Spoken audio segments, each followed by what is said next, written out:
and it's another cheery hello to my friends, my family, my 44 followers, and of course to my future self. This is the last video in this series about my bicycle journey from the northernmost point of Japan down to the southernmost point that you can reach by road and by ferry. If you want to go any further south to any of the islands that are further south, you have to get into an aeroplane and fly.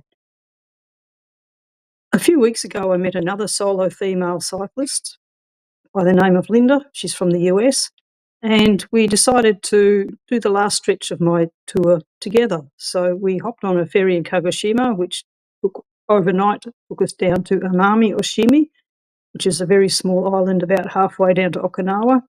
We spent one day touring around in a car and then hopped on the ferry again very early in the morning until we landed halfway down Okinawa. From there, we rode together to Naha, which is the main city in Okinawa, and then I did the last little stretch by myself. Looking for the ferry to Okinawa. Not sure which one it's going to be. Hope it's not this one. Didn't bring my scuba gear with. One of these is our ferry to Okinawa. They go on alternate days, so we don't know whether we're going to go on the A line or on the Marix line. It'll be one of those two. This is Amami-Oshima, the island which is halfway to Okinawa. Like many of the other islands in this chain, it is very mountainous and covered with dense jungle. I spent the first day that we were there lolling around on the beach and just enjoying the feeling of sand beneath my toes and the sound of the waves tumbling onto the beach.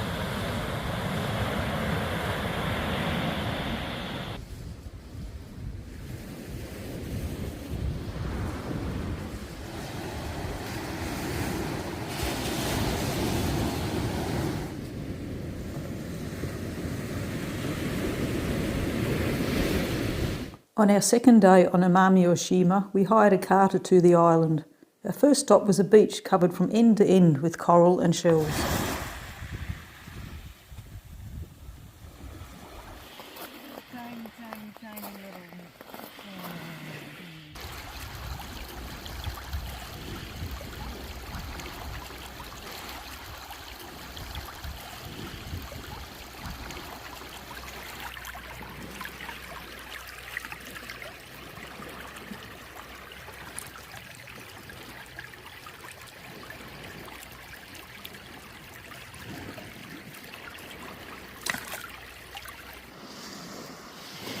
It's tiny.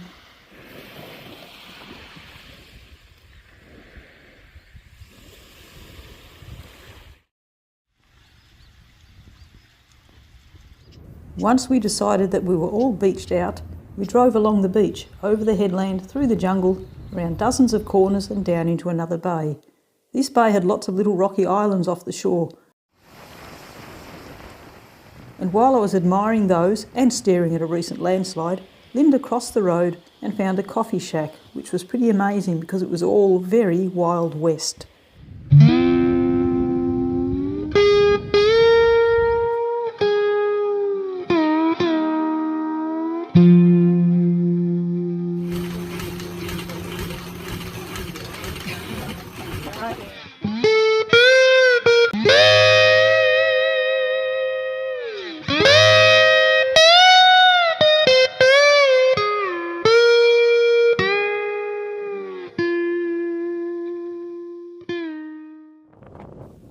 Having fortified ourselves with a good cup of coffee and a bit of toast, we set off again and soon arrived at the Dokubana Cliff, which is a sheer cliff face, the road tunnel underneath, and some stunning rocky islands standing proudly in the clear blue sea.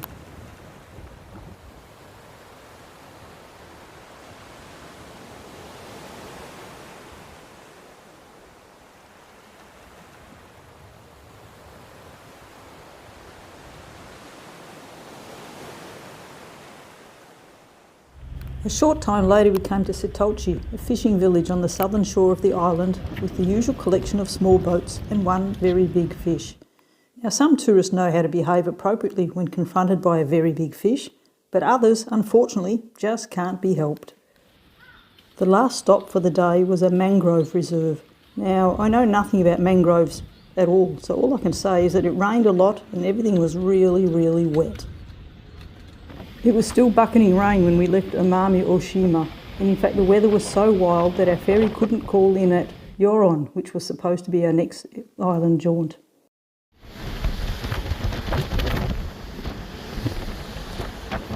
We disembarked at Motobu, halfway down the coast of Okinawa instead, and I must admit to being very glad to get off the rocking, shaking boat and back onto solid land.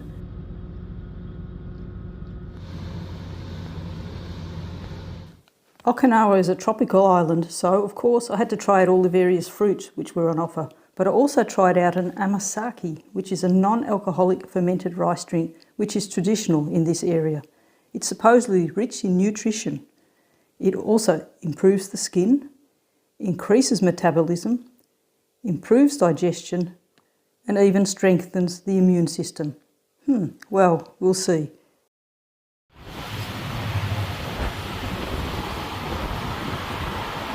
There was a bike race happening as I set off on the last stretch of my Japanese Odyssey. These bikes were so much faster than I am that I was quite happy that they were going in the other direction.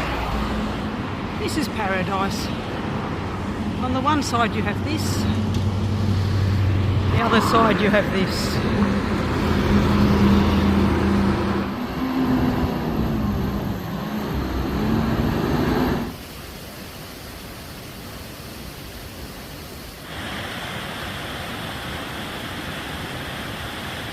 I'm at a beautiful waterfall park. Waterfall and birds. Lots of bird life around here and lots of butterflies. Butterflies as big as birds, but they don't make any noise. Yeah, so waterfall and birds.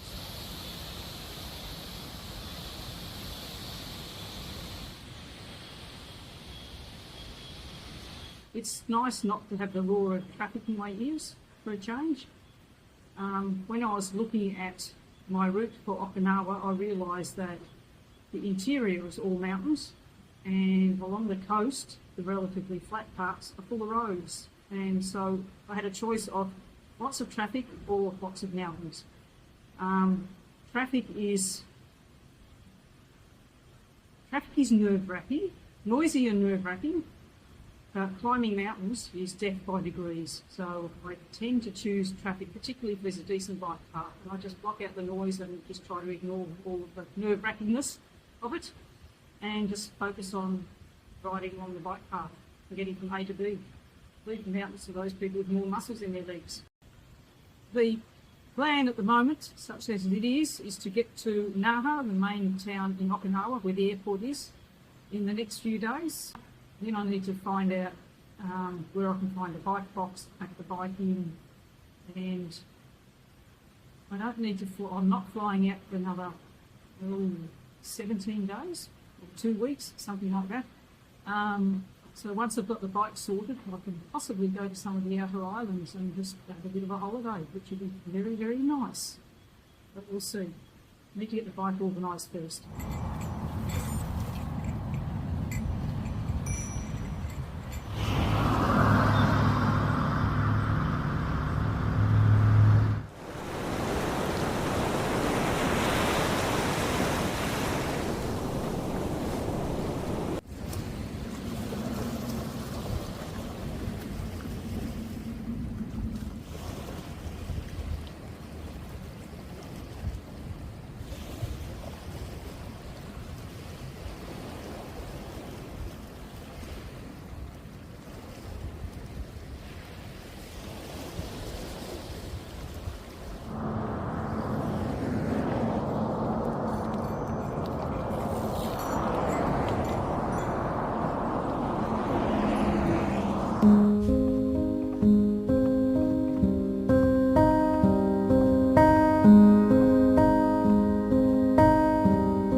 day of my cycling transverse of Japan, from the northernmost point of Hokkaido to the southernmost point of Okinawa.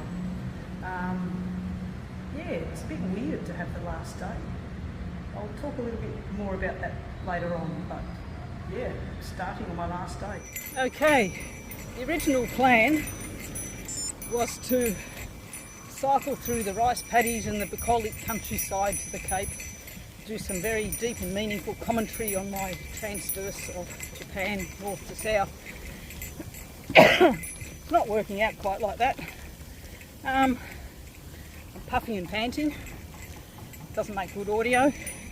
Don't have a microphone because it died or it drowned en route, and I'm on a road with an awful lot of traffic riding through industry. So, but the main problem is I don't really have any deep and meaningful thoughts anyway. So, I'm 2 kilometres from the southernmost point, and now we get the bucolic countryside. Don't think it's rice though. Don't know what it is. Basically it's bananas. There was a whole banana plantation back there. Sugar cane, I'm guessing. And work is in fields.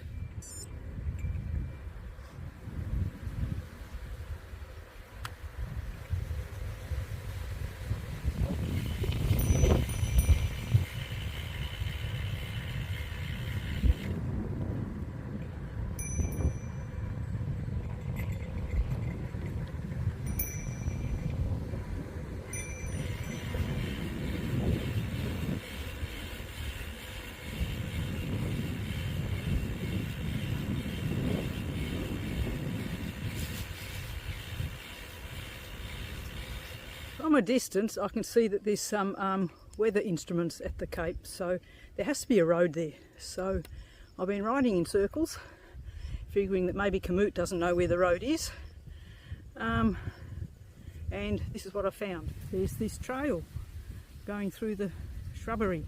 We'll see if that takes me where I want to go.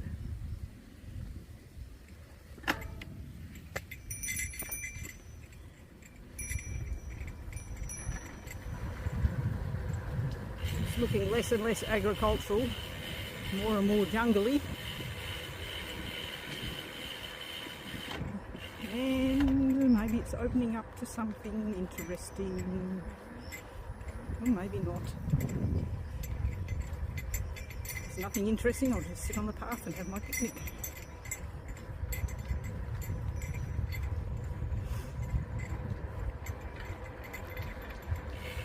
Oh, look!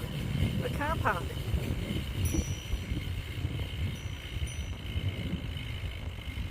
And a toilet block. A memorial. Some people staring over the sea. Cape Cayenne Observatory Rest Area. I'm here. Whoa!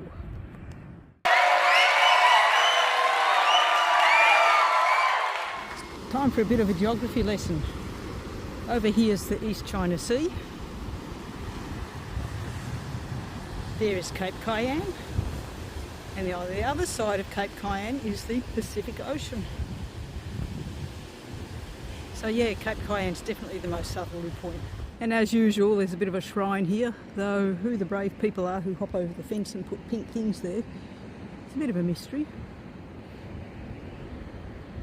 So I saw a bit of a track and I thought I'd come down and maybe it would lead me to the Cape.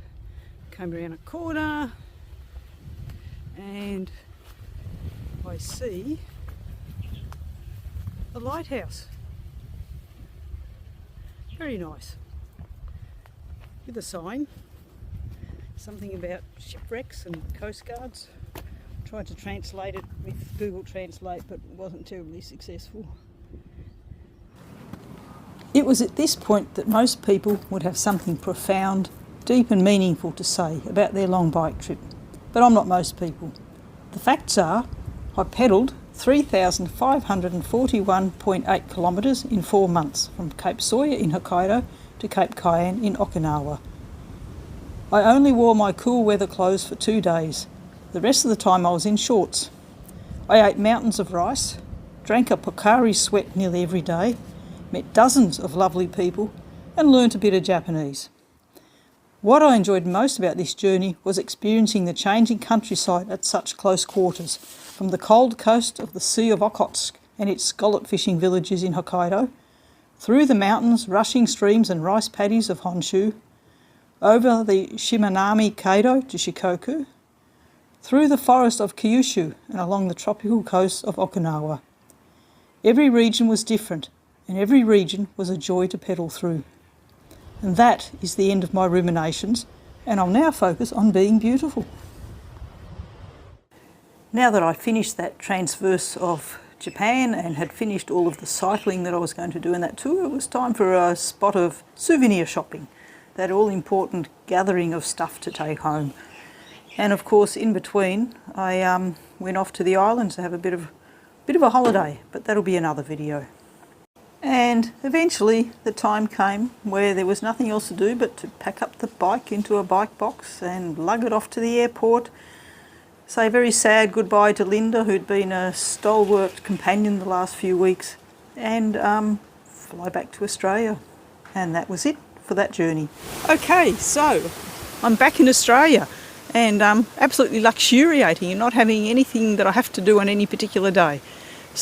But I've had a few projects on the go, and one has been to buy a new microphone and learn how to use it. And today's a really windy day, and hopefully the sound or the audio for this video is a lot better than it otherwise normally would have been. The other main project I've done is I have finished self-publishing a book about my travels through Taiwan, Japan and South Korea in 2023. And there it is, biking to Busan.